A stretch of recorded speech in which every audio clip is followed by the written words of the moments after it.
Hello students, आज हम इस वीडियो के अंदर आपको जूल का नियम क्या होता है इसके बारे में बताएंगे। बहुत ही इम्पोर्टेंट टॉपिक है ये एग्जाम के पॉइंट ऑफ व्यू से, तो थोड़ा ध्यान से देखिए। तो इसको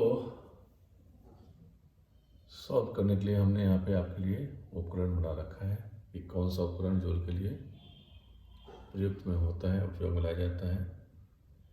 यहाँ पे आपको दिख रहा है कि एक दो बल्ब है ए और बी, और बीच के अंदर एक बैरियर है सी। इसको हमने एक जार में रख रखा है जिसके अंदर स्थिर ताप पर जल है, और अटैचमेंट में एक थर्मामीटर है और एक बिडोलक, जिससे कि हम इसको ताप को स्थिर बनाए रखें, बार बार इसको हिलाते रहेंगे।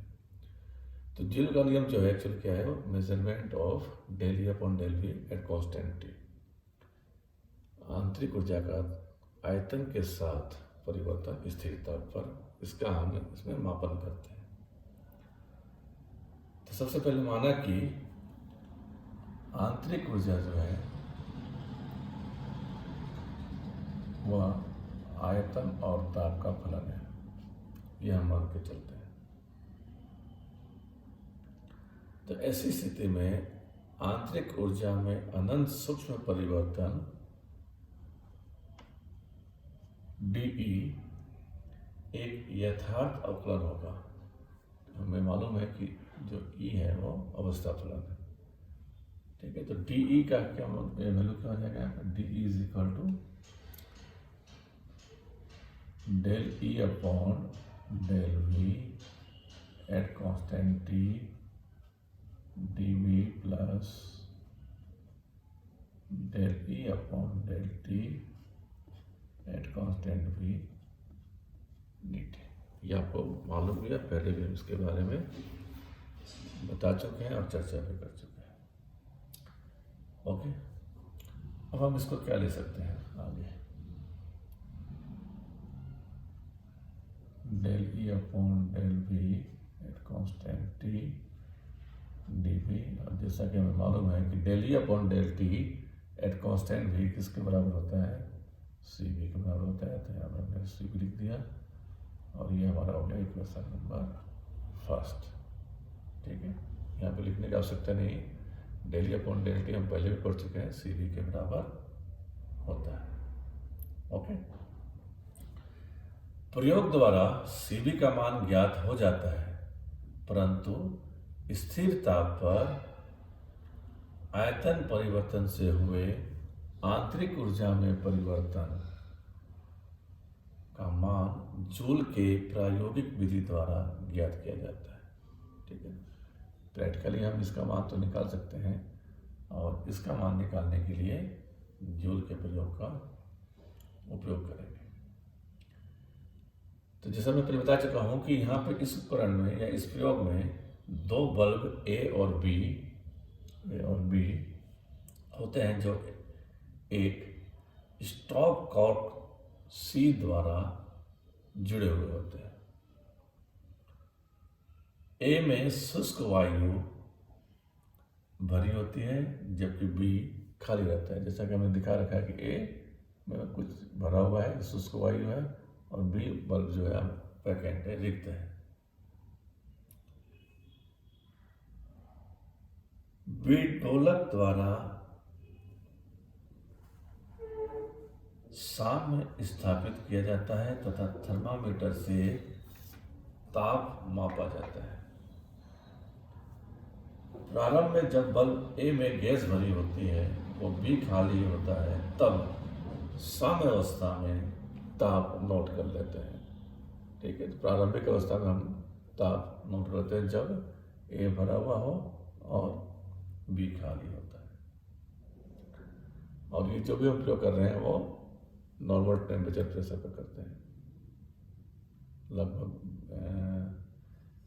इसको हम नॉर्मल टेम्परेचर प्रेशर कहते हैं, 20 एटमॉस्फेयर पर रहते हैं लगभग। पी जो होता है यहाँ पे लगभग 20 एटमॉस्फेयर होता है जब हम इस प्रयोग को करते हैं उसको, ठीक है। तो हमने ताप नोट कर लिया प्रारंभिक अवस्था में। ओके, इसके बाद कॉर्क सी को खोला जाता है। यहाँ से हम इसको ओपन कर देते हैं।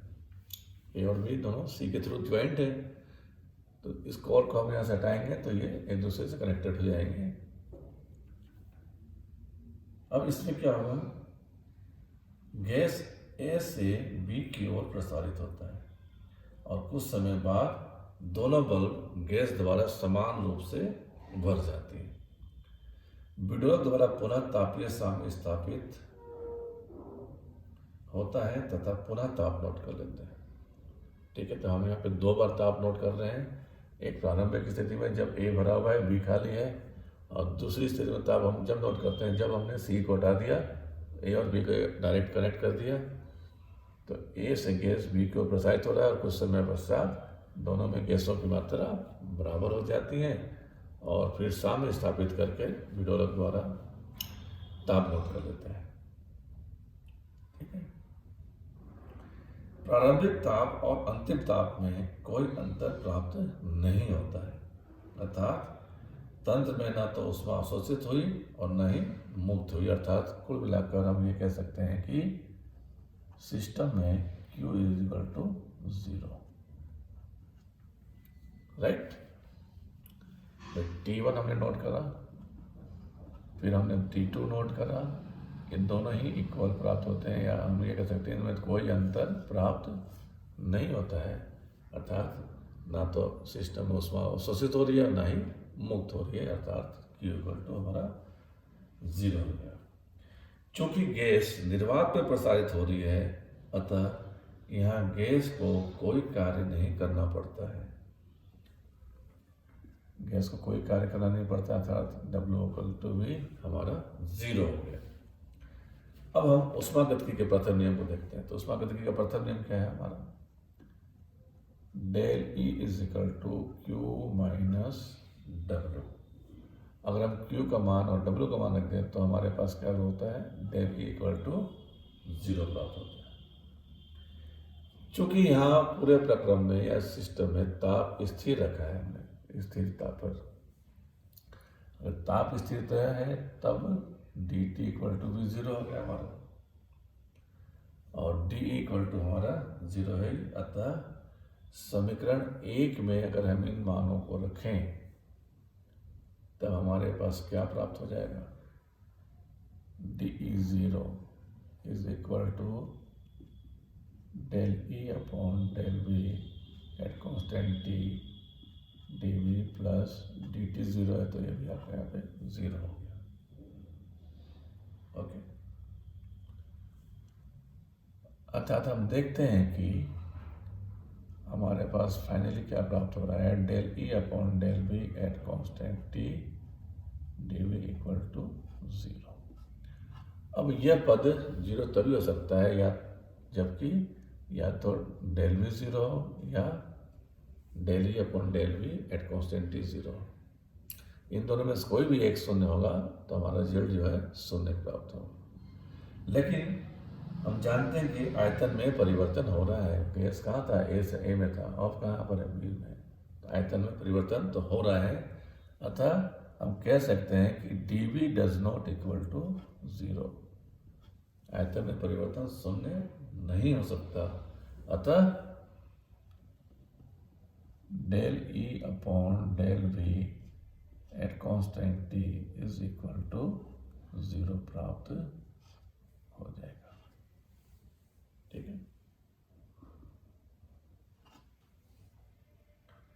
यह समीकरण केवल आदर्श गैसों के लिए लागू होता है। तो हम कह सकते हैं कि स्थिर ताप पर आदर्श गैस की आंतरिक ऊर्जा आयतन पर निर्भर नहीं करती है, अर्थात जूल का नियम वास्तविक गैसों पर लागू नहीं होता है। अर्थात वास्तविक गैसों के लिए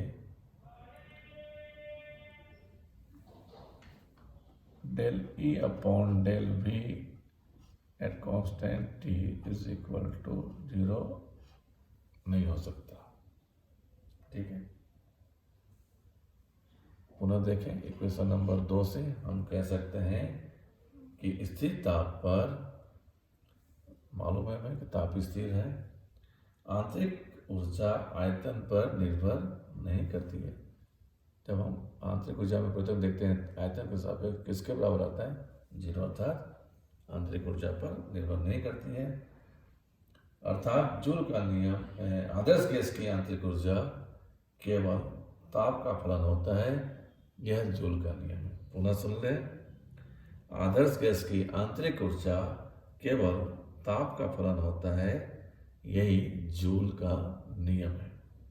ठीक है, और हम पहले बता चुके हैं कि जूल का नियम सिर्फ आदर्श गैसों पर लागू होता है, वास्तविक गैसों पर नहीं, ये ध्यान रखना।